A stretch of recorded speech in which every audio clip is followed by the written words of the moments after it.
What are some tips and tricks to be an intern? Let's get all the flavorless platitudes out of the way first, the stuff that everyone's gonna tell you, but if you haven't heard it before, you can hear it from me at this point. So number one, be nice to the nurses. Being nice to the nurses will pay off way more than you can imagine. Literally, just ask for their name every time you do anything. It's a common courtesy and it's really easy to do.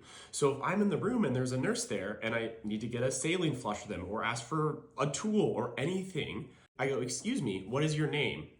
My name is Tori. Hi, Tori. Nice to meet you. I'm Preston. Wow, look at that. We're interacting. And then you say, hey, Tori, can you do me a huge favor and hand me a 10 ml syringe of saline? I need to do a corneal reflex test.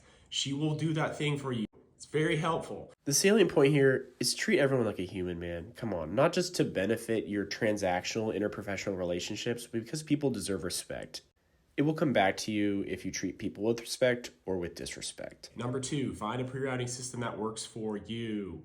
I cannot tell you what pre-rounding system will work for you. The one that worked for me was I would just fold my hand off, hot dog style, and I'd write down a quick subjective, a quick objective.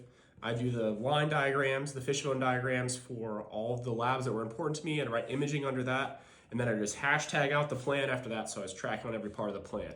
Very helpful for medicine. I did a condensed version of that for psychiatry when the plan was, I'm gonna try to explore some of this self-doubt for the day and also continue risperidone. Number three, hold on to your hobbies if you can. If you can't, that's okay too, but you need to find the things that make you human and stick with them. So for me, it was lifting and running at first, making these videos, and then for some reason, plants.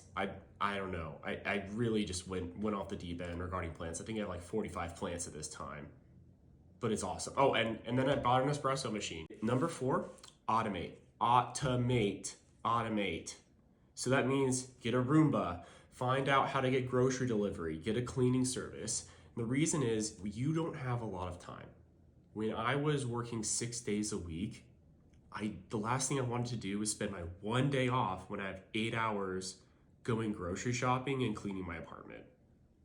Like, ugh. 4 hours of my time, Q2 weeks, is worth $150 to me if it means I can spend it doing something else. And even if it's time that I can spend recovering instead of working. The next one, and I cannot emphasize enough, please use pharmacy. They've saved me an unbelievable amount of times. And you don't need to just use them for your vanc troughs, like everything. The second you're worried about antibiotic dosing or if two drugs can interact, just call pharmacy. I'm not gonna spend 20 minutes worrying about this when I can dial them in 2.5 minutes and have the answer probably in 5, because they are super nice and they have terminal degrees and are experts in this stuff. They know way more about drugs than I do. If I'm worried about a CYP450 interaction or a platelet interaction, bleeding risk, the dye, the allergy warning, I literally called them yesterday. I was stressing about, oh my God, the dye in this metronidazole might be similar to the allergy in ziprasidone. And I'm just staring and I call pharmacy and they're like, yeah, we get this warning all the time, but it's actually pretty meaningless. Okay, thank you. You saved me 45 minutes of heartache and probably 24 hours of worry over this thing. Please use pharmacy. Oh, bro's glazing pharmacy.